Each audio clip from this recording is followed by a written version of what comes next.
तर उद्याचा गुलाल आम्हीच उडवणार, रवींद्र धंगेकर यांनी विजयाचा विश्वास व्यक्त केला। पश्चिम महाराष्ट्रातील सर्व उमेदवारांमध्ये जास्त लीड हा माझाच असेल असा दावा देखील रवींद्र धंगेकरांनी केला। बॅनर्स लावले म्हणजे खासदार झालो असं होत नाही। रवींद्र धंगेकरांनी मुरलीधर मोहोळ यांना हा टोला लगावलाय। पुणे लोकसभेचे महाविकास आघाडीचे उमेदवार आमदार रवींद्र धंगेकर आता आपल्या सोबत आहेत।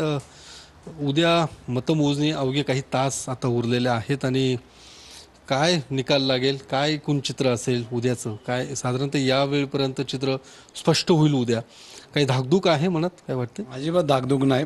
गेल्या 10 निवडणुका मी पुणे शहरात लढलोय आणि पुणे शहरात लढत असताना 10 निवडणुकीचा मला अंदाज असतो। ह्या निवडणुकीतला बी माझ्या कार्यकर्त्यांना पण मी अंदाज सांगितला आहे।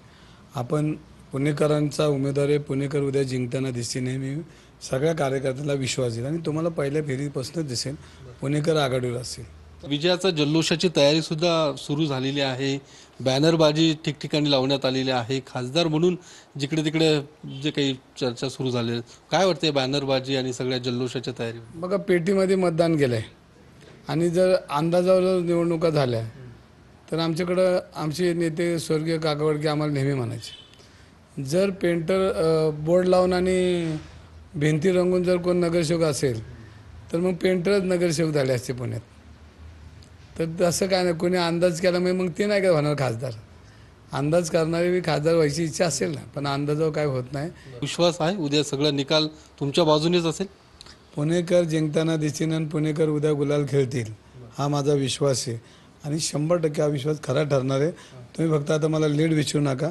कॅमेरामन तुषार ननावरेसह मी योगेश बोरसे, TV9 मराठी, पुणे।